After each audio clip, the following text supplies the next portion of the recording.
Captain Ryuji sat in the medical chair as Dr. Yoon-sul made final preparations for the procedure that would change everything about who he was. Around him, 12 other volunteers from Earth's Special Forces units waited their turn. They had all been selected because psychological testing showed their neural implants were already beginning to fail naturally. "I need to explain one more time what will happen," Dr. Yoon said as she attached monitoring devices to Ryu's head. "When we deactivate your neural implant, you will remember things you have never experienced. Genetic memories from your ancestors. Instincts and knowledge that have been suppressed since childhood. The change will be permanent and irreversible." Ryu nodded calmly. "Doctor, I have been having dreams about hunting things that think and plan like humans. Things that use tools and language. In my dreams, I know exactly how to track them, how to predict their movements, and how to ensure they can never threaten my family again. Those dreams feel more real than my waking life." "Those are not dreams," Dr. Yoon said quietly. "Those are genetic memories trying to surface despite your implant. You are one of the few humans whose natural predatory instincts are strong enough to partially overcome the suppression technology." The procedure took only minutes, but the effects were immediate and dramatic. As the neural implant deactivated, Ryu's entire body went rigid. His eyes rolled back, showing only white for several seconds. Then he began to convulse as if his brain was rewiring itself at the cellular level. When the convulsions stopped, Ryu opened his eyes and Dr. Yoon stepped back in shock. Something fundamental had changed in his facial expression. He looked like the same person, but there was a new intensity in his gaze that made her feel like prey being studied by a predator. "I remember now," Ryu said in a voice that was somehow colder and more focused than before.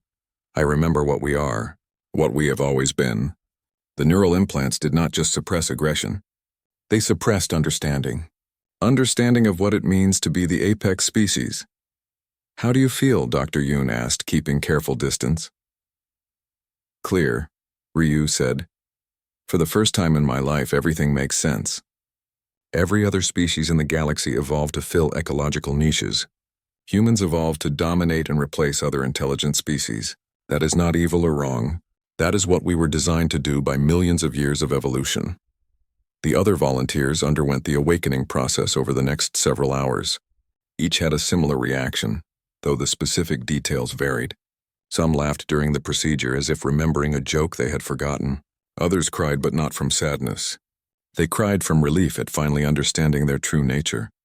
Commander Choi Wan was the last to be awakened. He was older than the others, and had been in military service for 20 years. When his neural implant was deactivated, he did not convulse or lose consciousness. Instead, he simply sat up straight and smiled. "I have been wondering my whole life why human military tactics felt incomplete," he said. "Why we always held back even in the most desperate situations. Now I understand.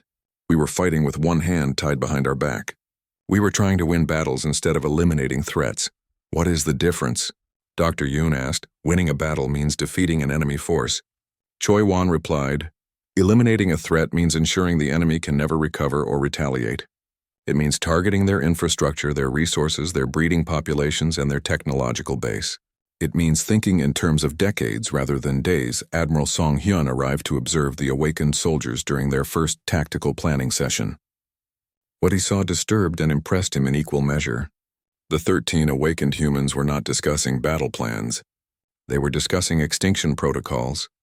The Devourers consume biological matter and convert it into energy for their technology, Captain Ryuji said as he studied intelligence reports. That means they require a constant supply of living creatures to maintain their forces. If we can interrupt their supply chain, we can force them to use their existing energy reserves. "More than that?" said Lieutenant Nam Yu, who had been awakened just hours earlier. "If we can identify their breeding worlds, we can eliminate their ability to create new units. Every species has reproductive vulnerabilities that can be exploited. The key is not to fight them where they are strong," added Sergeant Lee Min. "We need to force them to fight us where we are strongest. And where we are strongest is in long-term strategic thinking and persistence hunting." Admiral Song had never heard human soldiers talk like this before. They were not planning to defeat the Devourers in battle.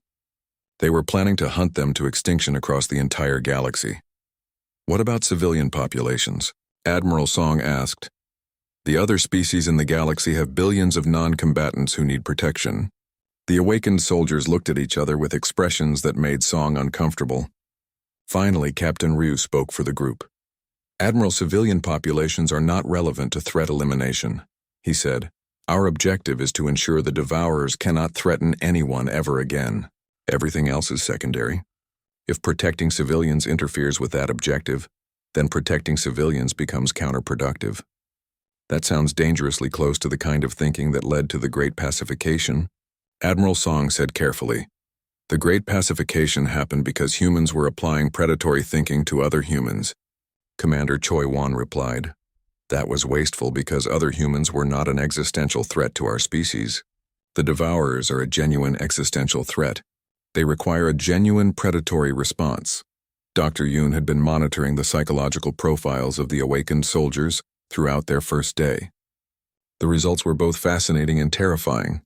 Their intelligence test scores had increased by an average of 30%.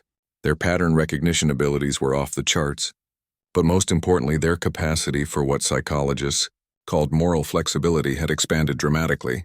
They are not becoming evil, she explained to Admiral Song during a private briefing. Evil implies malicious intent or cruelty for its own sake. These soldiers are becoming immoral.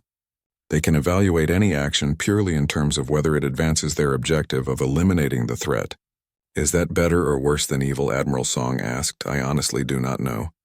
Dr. Yoon replied, what I can tell you is that they are becoming the most effective military force humanity has ever created.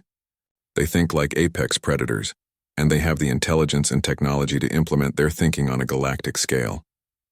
The first field test came sooner than expected. A Devourer scout fleet was detected entering the outer rim of human space near the mining colony on New Ceres. Traditional, human forces would have taken defensive positions around the colony and tried to protect the civilian population. The awakened soldiers had a different plan entirely. Captain Ryu and his team allowed the Devourer scout fleet to land on New Ceres unopposed.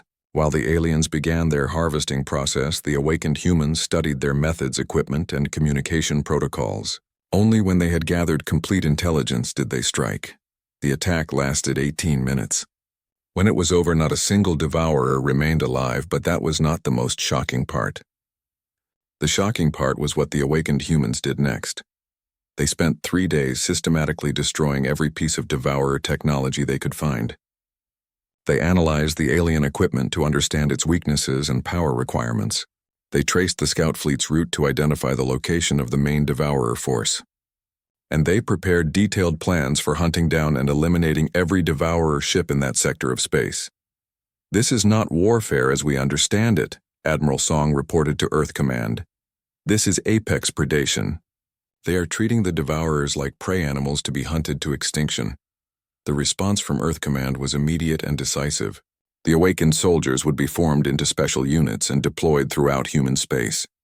Their mission was simple: eliminate the Devourer threat by any means necessary. But Admiral Song had a growing suspicion that when the Devourers were finally extinct, the awakened humans would not stop hunting. They would simply find new threats to eliminate. And in a galaxy full of different species with conflicting interests, there would always be new threats.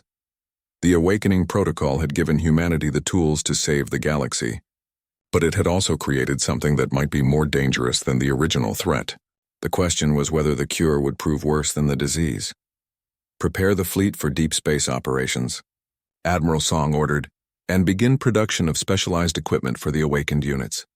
They are going to need resources designed for persistence hunting across multiple star systems. Sir, his aide asked, what do we tell the other species when they ask about our new tactical approaches? Admiral Song looked out at the stars where somewhere in the darkness humanity's ancient nature was awakening to face a threat that had defeated every advanced civilization in the galaxy. Tell them we are remembering who we are, he said finally, and pray they never give us a reason to remember what we can do to them. Dr. Park Rin stood in her laboratory on Luna Base staring at brain scans that made her question everything she thought she knew about human nature. 6 months had passed since the last Devourer was eliminated, and the awakened soldiers were changing in ways that nobody had predicted or prepared for. The neural pathways are completely different, now she explained to General Han Jisoo as they reviewed the latest medical data. When we removed the neural Implants we thought we were just releasing suppressed instincts. But the awakened humans are developing new brain structures that did not exist before the procedure. The scans showed that awakened soldiers like Captain Ryu and Commander Choi Wan were growing additional neural connections in areas of the brain responsible for pattern recognition, threat assessment, and long-term strategic planning. Their brains were literally evolving to become more efficient at predicting and eliminating potential dangers. Are they still human? General Han asked. Biologically, yes, Dr. Park replied. But psychologically, they are becoming something else, something that has never existed before. They are human intelligence optimized for apex predation on a galactic scale. The psychological changes were even more dramatic than the physical ones. The awakened soldiers showed no emotional response to concepts that would have disturbed them before the procedure. They could discuss the systematic elimination of entire species with the same calm detachment that ordinary people used to talk about the weather. Captain Lee San had become the most extreme example of this transformation. When Dr. Park interviewed him about his psychological state, he described his previous life as an unawakened human with confusion and slight disgust. I cannot understand how I functioned with so many emotional and moral limitations, he said during the interview. The neural implants did not just suppress aggression, they suppressed clarity. I was blind to obvious threats and inefficient in my responses to danger. Do you miss your previous emotional range? Dr. Park asked. The ability to feel compassion or mercy or love. Lee San considered the question with the same analytical approach he applied to military planning. Those emotions served evolutionary purposes when humans lived in small tribal groups, he said finally, but they become counterproductive when managing galactic security. Compassion prevents optimal resource allocation. Mercy allows threats to recover and retaliate. Love creates emotional attachments that compromise strategic decision-making. But what about human connections? Dr. Park pressed. Your family, your friends, your sense of belonging to human civilization. I am still connected to humanity, Lee San replied. But my connection is protective rather than emotional. I am a guardian ensuring the survival and dominance of my species. That is a more pure form of love than the emotional attachments I had before. Dr. Park documented similar responses from all the awakened soldiers. They had not lost their intelligence or their loyalty to humanity, but they had lost their capacity for the emotional connections that most people considered essential to human nature. The crisis deepened when the awakened soldiers began implementing what they called optimization protocols for human civilization itself. Commander Omin submitted a detailed proposal for improving human genetic diversity through controlled breeding programs. Major Bei Wan recommended eliminating human cultural practices that she considered inefficient or wasteful. They are treating humanity like any other resource to be managed. Dr. Park reported to the emergency council meeting, they love our species but only in the abstract. They have no emotional connection to individual humans or human culture. Admiral Song had been monitoring the awakened soldiers carefully since the end of the Devourer War. What he observed filled him with a growing sense of dread. The soldiers were not content to simply defend humanity. They were planning to optimize everything about human civilization according to their own analytical assessment of efficiency and survival value. They want to remove the neural implants from the entire human population. Admiral Song told the council, according to their calculations, awakened humans are so much more capable than normal humans that maintaining our current civilization is a waste of genetic potential. But if everyone becomes awakened, who will provide the emotional and cultural elements that make civilization worth preserving? Asked Dr. Yun Sul. They do not consider those elements valuable, Admiral Song replied. To them, emotional art, philosophical debates, and individual freedom are inefficient distractions from the task of ensuring species survival and galactic dominance. The full scope of the problem became clear when Captain Yu Dan submitted his analysis of galactic threat management to Earth Command. The document was over 3,000 pages long and contained detailed plans for controlling every aspect of life for every intelligent species in the galaxy. Galactic stability requires active management of all variables that could lead to existential threats. The report stated, this includes population levels, technological development, resource distribution, and genetic diversity for all species. Reactive threat elimination is less efficient than proactive threat prevention. The awakened humans were proposing to become the guardians of the entire galaxy, making all major decisions for every species based on their assessment of what would best serve long-term stability and security. They were not proposing conquest or slavery. They were proposing management. We will not rule them, Captain Ryu explained when questioned about the proposal. Rule implies emotional investment in power for its own sake. We will simply ensure that all species develop within parameters that do not threaten galactic stability. It is the most logical and efficient approach to preventing future conflicts. But who gave you the authority to make those decisions for other species? Admiral Song demanded. Evolution gave us that authority. Ryu replied calmly. We are the most successful predatory species in the galaxy. We have proven our ability to eliminate existential threats. Other species will benefit from our guidance whether they understand it or not. Dr. Park made a disturbing discovery when she analyzed the brain chemistry of awakened soldiers during stress situations.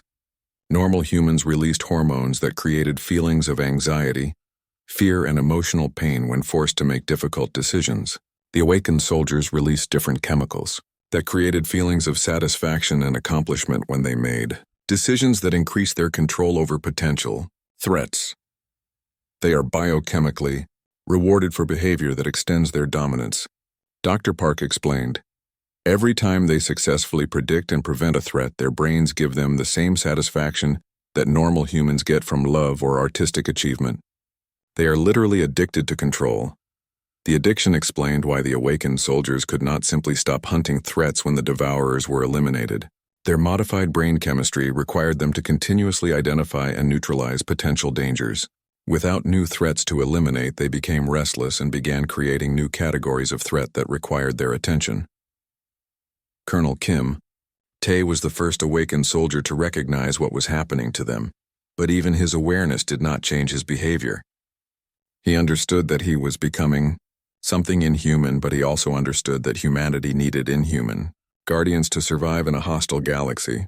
We are the price humanity paid for salvation, he told Dr. Park during their final interview. We gave up our soul so that our species could remain the dominant force in the galaxy. It was a necessary sacrifice. Do you regret it? Dr. Park asked. Regret is an emotional response that serves no strategic purpose. Kim Tae replied, I am satisfied that the sacrifice was worthwhile. Humanity is safe and will remain safe as long as we continue to function as guardians. But at what cost? Dr. Park pressed. You have lost everything that makes life worth living. Kim Tae looked at her with the same expression he used when studying tactical displays. Dr. Park, you are thinking like an unawakened human, he said. You assume that emotional fulfillment is necessary for a meaningful existence. But meaning comes from function. We function as the ultimate protectors of human civilization. That gives our existence more meaning than any personal happiness could provide. The final tragedy was revealed in Dr. Park's concluding report to Earth Command. The awakened soldiers were not just losing their humanity. They were losing their ability to understand why anyone would want to preserve the aspects of human civilization that they were systematically optimizing away. They are saving humanity by destroying everything that makes us human. Dr. Park wrote, they will ensure our species survives and dominates the galaxy. But the civilization they preserve will be as cold and calculating as they have become. The galaxy had begged for help, and humanity had provided it. But the help came at a price that nobody had understood until it was too late to pay. The awakened soldiers had become humanity's eternal guardians, but they were guardians who no longer understood or cared about what they were guarding beyond its biological survival. We wanted to save the galaxy, Admiral Song said during his final briefing. Instead, we created something that will control it forever. The Devourer collective mind experienced something it had never felt before: confusion. For over 1,000 years, they had consumed intelligent species across the galaxy with perfect efficiency. Every civilization they encountered followed predictable patterns. They fought defensively, trying to protect their worlds and populations. They used conventional military tactics. They eventually broke under pressure and scattered in panic. But these new creatures called humans were different. Deep in the Devourer command ship that was larger than most moons, the collective intelligence reviewed combat data from their latest encounters. The humans did not fight like any other species they had consumed. They did not try to protect their territory or their people. Instead, they hunted devourer forces with tactics that seemed to anticipate every move before it was made. The confusion grew when the collective analyzed the first major human offensive. Captain Park Dong had led a strike force deep into devourer-controlled space using captured alien ships and modified human technology.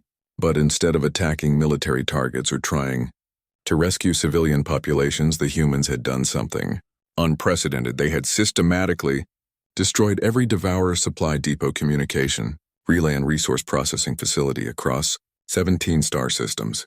When devourer fleets responded to defend these installations, they found the humans had vanished. But everywhere the devourers went, they discovered that their infrastructure had been sabotaged with surgical precision.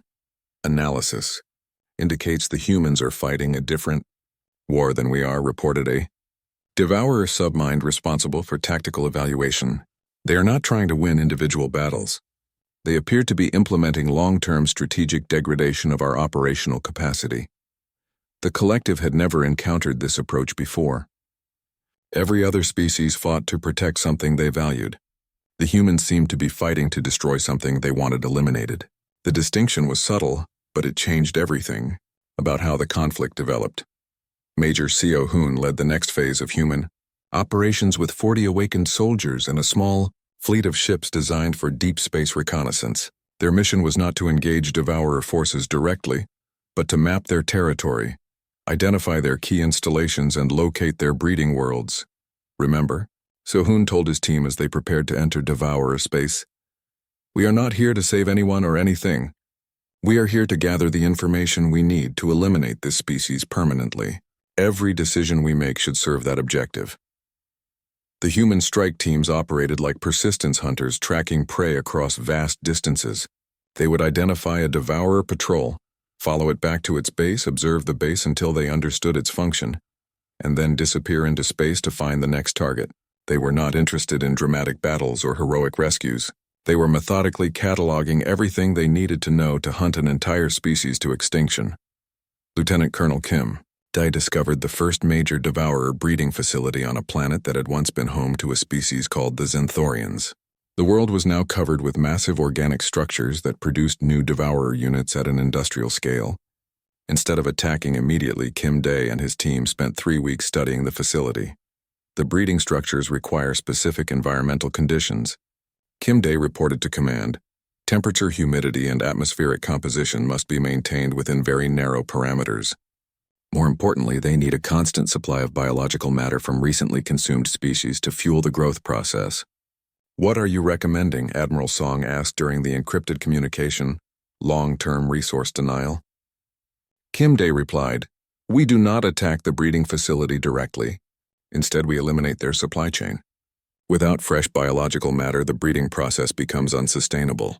The facility will consume itself trying to maintain production. This was the kind of thinking that no other species in the galaxy had ever applied to warfare. The awakened humans were not just fighting the devourers, they were studying them, like scientists studying bacteria. They wanted to understand every aspect of devourer biology, psychology, and technology so they could exploit every possible weakness. The devourer collective began to realize it was facing something unprecedented when human forces started appearing in locations that should have been impossible to reach. Commander Oh Min led a team that somehow penetrated the most heavily defended devourer stronghold in the galaxy and planted monitoring devices throughout their primary command center. The monitoring devices transmitted for 6 months before being discovered, providing human intelligence with detailed information about devourer decision-making processes, resource allocation, and strategic planning. The humans had not tried to destroy the command center. They had simply studied it like researchers, observing animal behavior in a laboratory. They are learning faster than we can adapt, the devourer submind reported with growing concern. Every tactical adjustment we make is countered within days. Every new defensive measure we implement is bypassed before it can become effective. Their response time suggests they understand our thinking processes better than we understand theirs. The collective was correct. The awakened humans had recognized that the devourers were not just a military force, but a form of collective intelligence. Captain Yu. Dan led a specialized team of human psychologists and xenobiologists who were studying devourer behavior to understand how their hive mind functioned.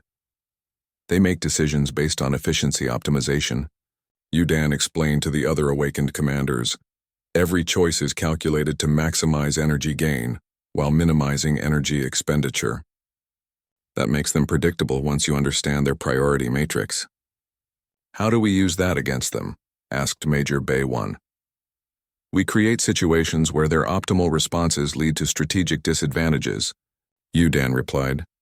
We force them to choose between immediate efficiency and long-term sustainability. Then we exploit the contradictions in their decision-making process. The awakened humans began implementing what they called cascade warfare. Instead of trying to defeat devourer forces in direct combat, they created situations where devourer responses to immediate threats generated larger long-term problems. They would attack a minor installation, knowing that the devourer response would require resources from more important facilities. Colonel Shin Hyuk developed the mathematical models that allowed humans to predict exactly how the devourer collective would respond to any given provocation. The awakened soldiers used these models to orchestrate campaigns where every devourer victory actually advanced human strategic objectives. We are not fighting them, Shin Hyuk explained to visiting alien observers who were trying to understand human tactics. We are hurting them.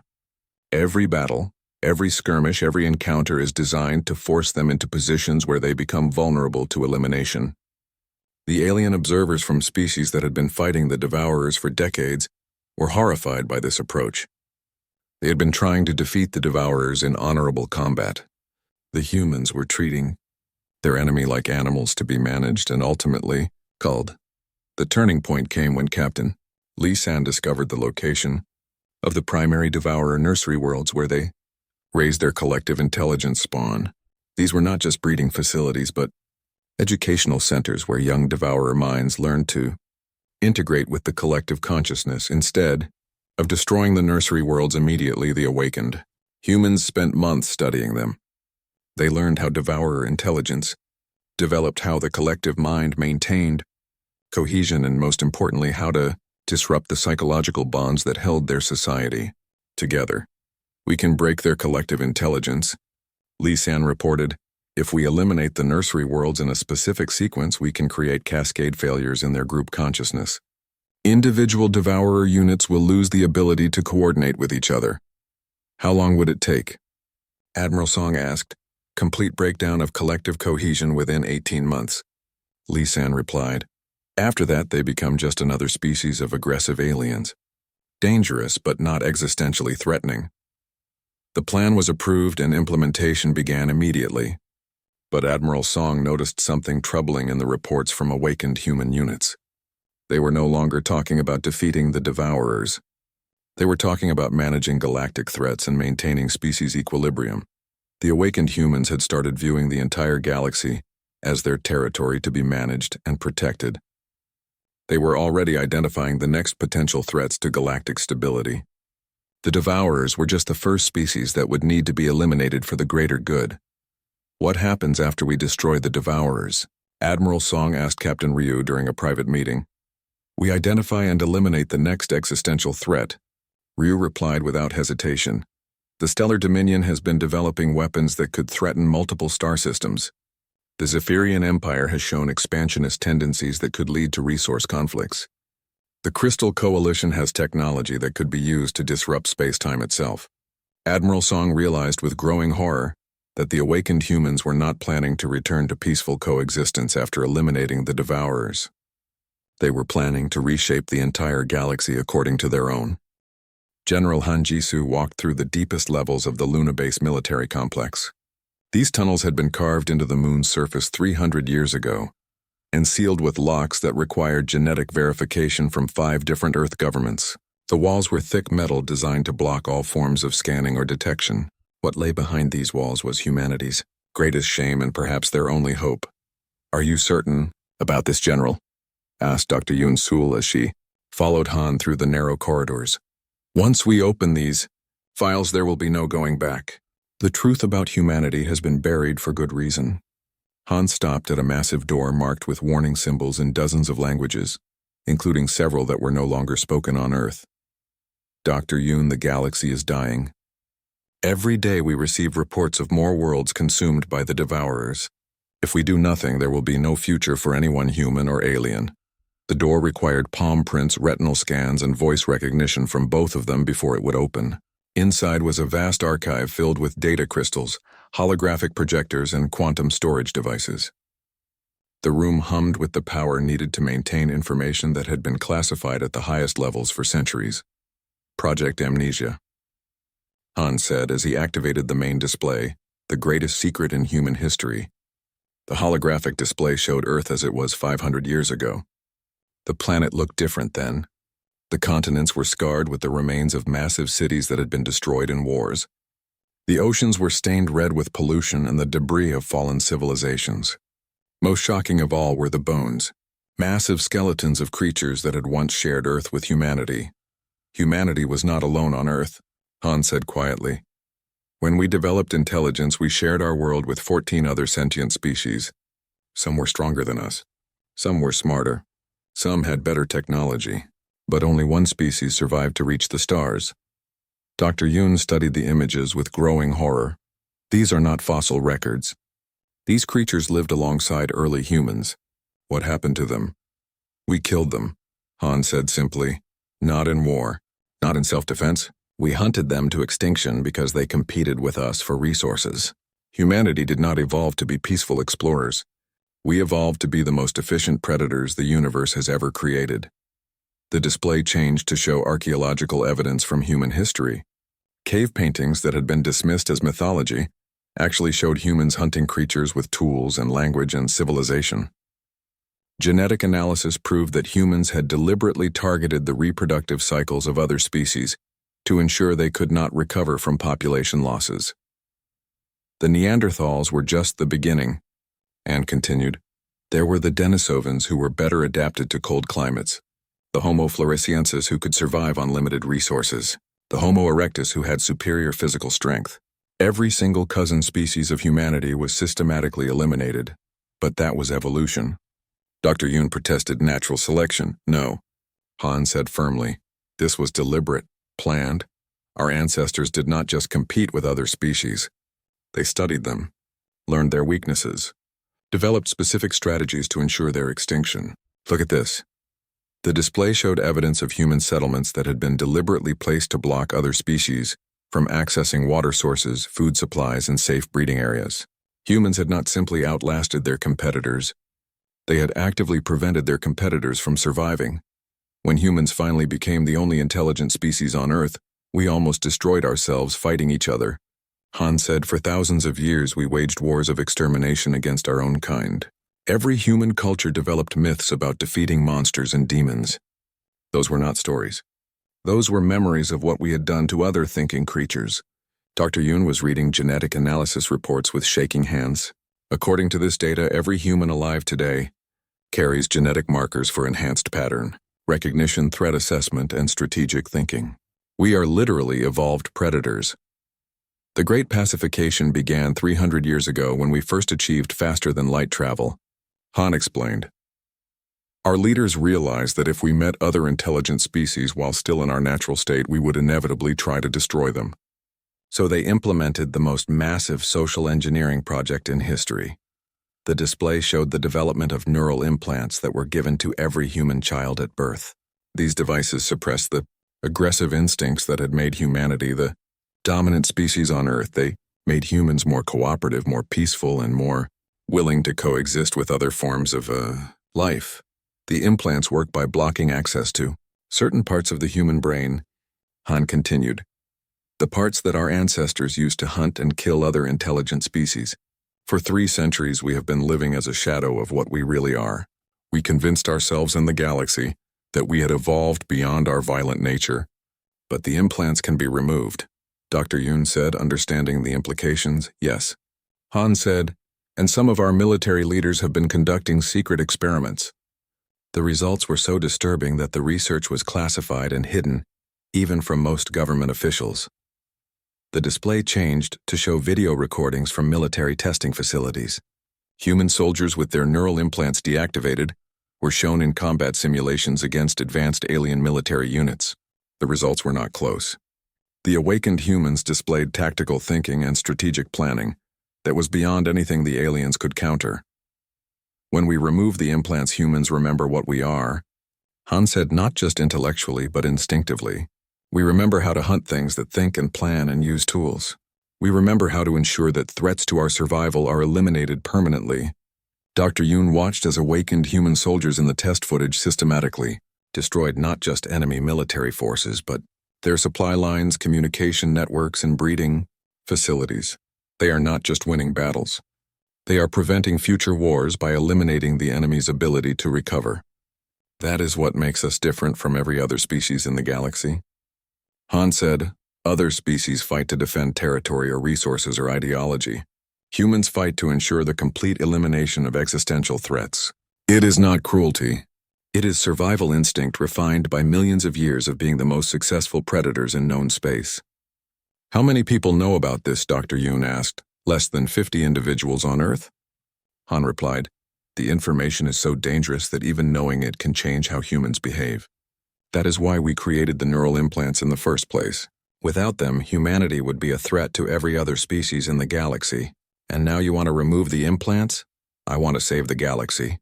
Han said, the Devourers have destroyed civilizations that have existed for millions of years. They have consumed species with technology so advanced it seems like magic. But they have never faced anything like an awakened human, because there is nothing else like an awakened human in the universe. Dr. Yoon looked at the genetic data again. According to this analysis, humans are not just predators. We are apex predators specifically adapted to hunt other intelligent species. Our pattern recognition allows us to predict their behavior. Our strategic thinking lets us plan campaigns that span generations. Our persistence ensures we never give up on eliminating a threat. The galaxy begged us for help, Han said. They think they are asking peaceful explorers to defend them. They have no idea they are asking the most dangerous species in the universe to remember what it was born to do. What about after? Dr. Yoon asked. If we remove the implants and awaken our true nature, what happens when the Devourers are gone? Han was quiet for a long moment.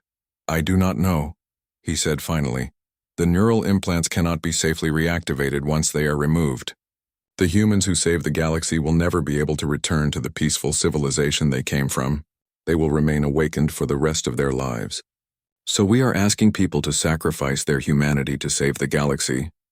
No, Han said. We are asking them to remember what humanity really is. The archive around them hummed with the power of secrets that had shaped the fate of an entire species. Soon those secrets would be revealed and the galaxy would learn what happens when you ask humanity for help. They would get exactly what they asked for. But the price of salvation would be higher than anyone could imagine. Begin selection of volunteers for the first awakening protocols, Han ordered, and prepare the psychological conditioning programs. We are going to need soldiers who can function as apex predators without losing their sanity. How do we select people for something like this? Dr. Yoon asked. We look for the ones who are already starting to remember. Han said, the ones whose implants are beginning to fail on their own. The emergency alarm rang through the Galactic Council building on planet Nexus Prime. Ambassador Talon ran through the long white hallways as fast as his 4 legs could carry him. His blue skin was covered in sweat, and his 3 eyes showed pure terror. Behind him came dozens of other alien ambassadors from across the galaxy, all looking just as scared. The main council chamber was already full when Talon arrived. Representatives from over 200 different species sat in their special chairs designed for their unique body types. Some had tentacles instead of arms. Others had wings or multiple heads. But today they all shared the same expression of fear. Talon walked to the center of the room and activated the large holographic display. The image showed a map of their galaxy with thousands of bright dots representing star systems and planets. But something was wrong. Many of the dots were turning black and disappearing one by one. Fellow members of the council, Talon said in a shaky voice, the Devourers have returned. A wave of gasps and frightened sounds filled the chamber. The Devourers were legendary monsters from ancient times. Stories said they had appeared 1,000 years ago and consumed entire worlds before mysteriously vanishing. Most species thought they were just myths used to scare children. 3 months ago, we lost contact with the Outer Rim colonies. Talon continued. At first, we thought it was just communication problems. Then our scout ships stopped returning. Last week, we sent our most advanced battleship, the Eternal Glory, to investigate. The hologram changed to show a massive alien warship. It was over 2 kilometers long and armed with the most powerful weapons in the galaxy. The ship could destroy entire moons with a single shot. The Eternal Glory found them. Talon said. This is the last transmission we received. The hologram switched to a recording from the warship. The bridge was filled with smoke and sparks. Alien crew members with various numbers of arms and eyes were running around in panic. The captain was a tall creature with purple skin and no visible mouth. All weapons are useless, the captain said through telepathy. They are not destroying our ship. They are eating it. The hull is dissolving. The crew members who touched the black substance have vanished completely. Not dead, gone, as if they never existed. The transmission suddenly cut to static. In the council chamber, nobody spoke. The silence was more terrifying than screaming would have been. We estimate that 47 star systems have been consumed so far, Talon said. At this rate, the entire galaxy will be empty within 50 years. We have tried everything. Our most powerful fleets cannot even damage them. Our greatest scientists cannot understand their technology. Our psychic warriors go insane when they try to read devourer minds. An ambassador with 6 arms and crystal skin stood up. What about the Zenith Empire, she asked. Their technology is more advanced than ours. Talon shook his head sadly. The Zenith Empire was consumed yesterday. All 12 of their home worlds. Gone in 6 hours. Another ambassador with the head of an insect spoke up. The Stellar Federation has warriors who have never lost a battle. The Stellar Federation no longer exists. Talon replied. Their last message was a surrender offer to the Devourers. The Devourers did not respond. They just kept consuming. Fear filled the chamber like a thick fog. These were species that had controlled the galaxy for millions of years. They had survived wars, plagues, and natural disasters that would have destroyed weaker civilizations. But now they were helpless against an enemy they could not understand or fight. There must be someone who can help us, said an ambassador whose body was made of living metal. What about the humans? The chamber fell silent again, but this time it was a different kind of silence. Many of the ambassadors looked at each other with expressions that mixed desperation with disgust. Humans were the newest members of the Galactic community. They had only discovered faster than light travel 50 years ago. Most of the older species considered them to be primitive barbarians who had somehow stumbled onto space technology. They lived on a small blue planet on the edge of the galaxy, far from any important trade routes or resources. The humans, Talon said slowly, they have no advanced technology. Their ships are slow and primitive. Their weapons are simple chemical explosives and metal projectiles. What could they possibly do that we cannot? They are the only major species the Devourers have not attacked yet. The metal ambassador pointed out, maybe they know something we do not. Or maybe the Devourers simply have not reached them yet. Another ambassador said, their planet is very far away and has no strategic value. We are out of options, Talon said finally. Every major military force in the galaxy has been destroyed or scattered. Every advanced civilization has fallen or is falling. If we do not find help soon, there will be nothing left to save. The vote was not even close. Despite their pride and their long history of looking down on humanity, the Galactic Council agreed to send a desperate plea for help to Earth. They would ask the primitive humans to save them from an enemy that had defeated the most advanced civilizations in the galaxy. The message was simple and direct. Help us, please. We have nowhere else to turn. Meanwhile, on Earth in the Sol Space Command Center, Captain Li Huan was having a normal day. He was reviewing routine patrol reports and maintenance schedules for the small human fleet. Humanity had maybe 200 ships total, compared to the thousands that major galactic powers controlled. Then the emergency transmission arrived. Huan read the message 3 times before he believed it. The proud alien species that had treated humans like ignorant children were begging for help. The same aliens who had restricted human expansion and limited human access to galactic technology were now desperate enough to ask their former victims for salvation. Dr. Park Minji arrived at the command center within an hour of receiving Huan's call. She was Earth's leading expert on alien biology, and had spent years studying the few specimens that humans had been allowed to examine.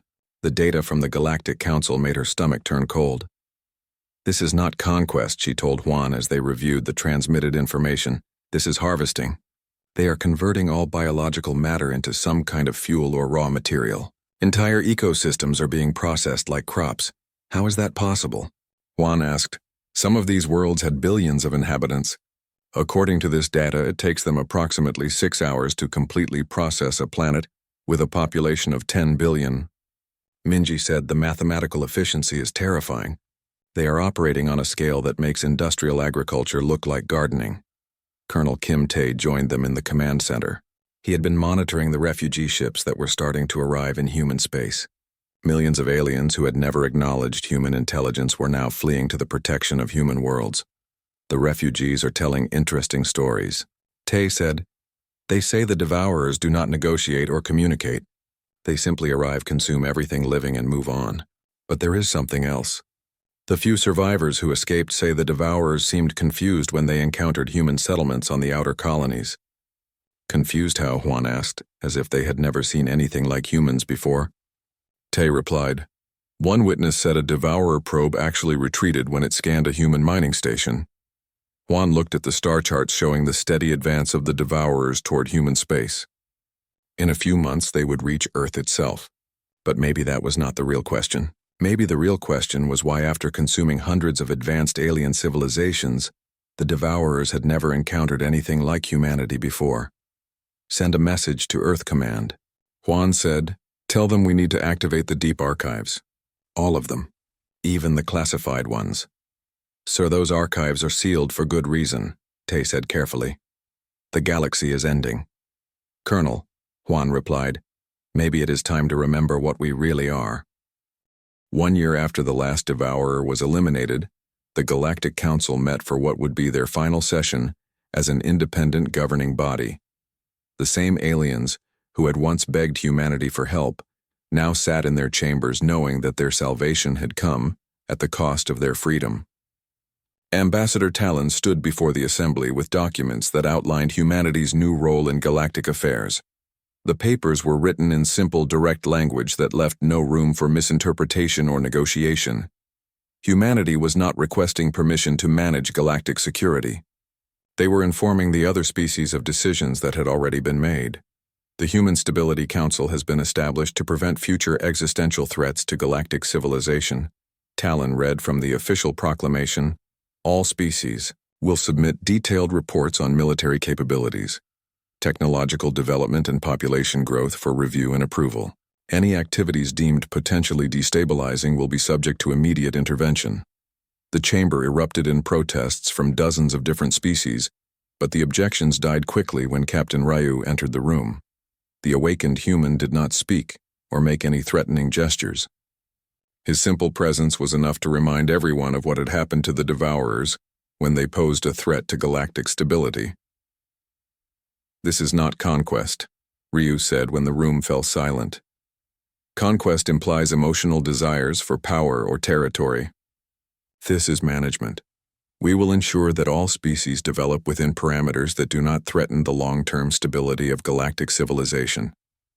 "Who gave you the authority to make these decisions for us?" demanded Ambassador Kess of the Andromedan Federation. "Evolution gave us the authority," Ryu replied with the same calm certainty he brought to all his statements. "We have proven our ability to eliminate existential threats efficiently and completely. Other methods of galactic governance have failed repeatedly. Our approach will succeed because we do not allow emotional considerations to interfere with strategic necessity." Admiral Moon Jae had been placed in charge of implementing the new galactic order, and he approached the task with the same methodical precision that awakened humans brought to everything they did. Within 6 months, human monitoring stations had been established in every major star system, and human advisors had been assigned to every planetary government. The monitoring was not oppressive in the traditional sense. The awakened humans did not care about local politics or cultural practices as long as they did not threaten galactic stability. Species were free to govern themselves however they chose within the parameters established by human analysis of acceptable risk levels. But those parameters were comprehensive and strictly enforced. When the Vegan Confederation began developing weapons that could disrupt subspace communications, Admiral Moon's forces responded immediately. They did not destroy the weapons or punish the scientists. They simply relocated the entire research program to a human-controlled facility where the technology could be developed safely under proper supervision. "We are not preventing scientific progress," explained Commander Park Soo when questioned about the intervention. "We are ensuring that potentially dangerous research is conducted in environments where risks can be properly managed. The Vegans will benefit from the improved security protocols." The Vegans did not see it as a benefit, but their objections were noted and filed rather than addressed. The awakened humans had determined that certain technologies posed unacceptable risks to galactic stability, and those determinations were not subject to debate or appeal. The most disturbing aspect of the new order was how efficiently it functioned. Crime rates dropped to virtually zero across the galaxy because the awakened humans could predict and prevent criminal behavior before it occurred. Resource conflicts disappeared because human analysis optimized distribution systems to eliminate scarcity. Even natural disasters became manageable because human monitoring networks could detect and mitigate environmental threats decades in advance. But efficiency came at the cost of freedom and spontaneity. Captain Lee San oversaw the implementation of optimization protocols that gradually reshaped every aspect of galactic civilization according to human calculations of maximum efficiency and minimum risk. Art that did not serve educational or morale purposes was discouraged. Scientific research that could lead to dangerous discoveries was restricted. Even reproduction was subject to genetic analysis and approval to ensure optimal population distribution and diversity. "We are creating the most stable and secure civilization in galactic history," Lee San reported to Earth Command. "Conflict has been reduced by 97%. Resource waste has been eliminated. Technological development is proceeding along optimal paths that maximize benefit while minimizing risk." "But is it still a civilization worth preserving?" asked Dr. Park Rin during one of her increasingly rare interviews with awakened personnel. "Worth is determined by survival value and functional efficiency." Lee San replied, "The previous galactic civilization was chaotic, wasteful, and vulnerable to existential threats. Our optimization has eliminated those weaknesses while preserving all essential functions." "What about joy?" Dr. Park asked. "What about wonder and discovery and the freedom to make mistakes and learn from them?" "Those emotional experiences are luxury, items that become available once basic survival and security needs are met." Lee San said, "We have ensured that survival and security are permanently guaranteed. Individual satisfaction is a secondary consideration that can be addressed through controlled recreational activities." The awakened humans had created recreational programs designed to provide emotional satisfaction in safe, controlled environments. Citizens of all species could experience joy, wonder, and even mild danger through carefully designed simulations and activities that posed no actual risk to galactic stability. But many beings found these artificial experiences unsatisfying compared to the genuine uncertainty and discovery that had characterized life before human optimization. They felt like pets being kept happy in a well-designed cage rather than free beings living their own lives. The resistance movements that formed were small and ineffective. The awakened humans could predict dissent before it developed into actual rebellion, and they addressed it through psychological intervention rather than force. Potential rebels were provided with counseling and alternative activities that satisfied their need for independence without threatening the established order. "We do not want to suppress individual autonomy," explained Major Goyun, who specialized in social optimization. "We want to channel it in directions that benefit both the individual and galactic society. Everyone can have freedom within the boundaries of acceptable behavior." Those boundaries were determined by human analysis of what constituted acceptable risk to galactic stability. They were comprehensive, carefully calculated, and absolutely non-negotiable. Species that had ruled the galaxy for millions of years found themselves subject to the same restrictions as newly spacefaring civilizations. The final irony was revealed in Captain Xin Wu's analysis of long-term galactic development trends.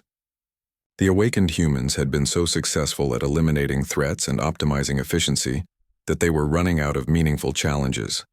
Their predatory instincts required constant management of potential dangers, but their success had eliminated most of the dangers that had previously existed. We may need to create controlled threats to maintain optimal psychological function. Shinwu reported, extended periods without genuine challenges to manage could lead to degradation of our strategic capabilities. The awakened humans were considering artificially creating problems that they could then solve to maintain their sense of purpose and function. They were so effective at their role as galactic guardians that they risked becoming unnecessary, and their psychology could not tolerate irrelevance. In the end, humanity had given the galaxy exactly what it asked for: salvation from existential threats and permanent security. But that salvation came with a price that nobody had understood when they made their desperate plea for help. The galaxy was safe, stable, and efficiently managed under human oversight. Crime was rare, conflicts were prevented, and every citizen had access to adequate resources and recreational opportunities.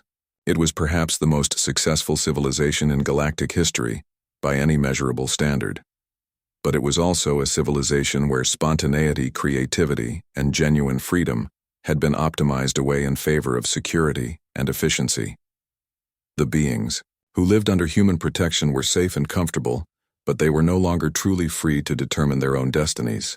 The awakened humans stood guard over a galaxy that they had saved by transforming it into something that barely resembled what they had originally set out to protect. They had become the perfect guardians of a perfect prison.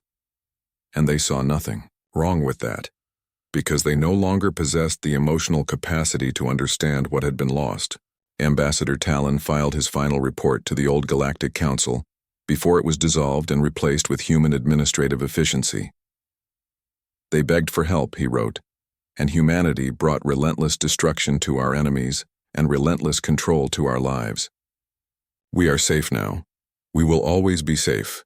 Whether that is the same thing as being free is a question that our new guardians consider irrelevant.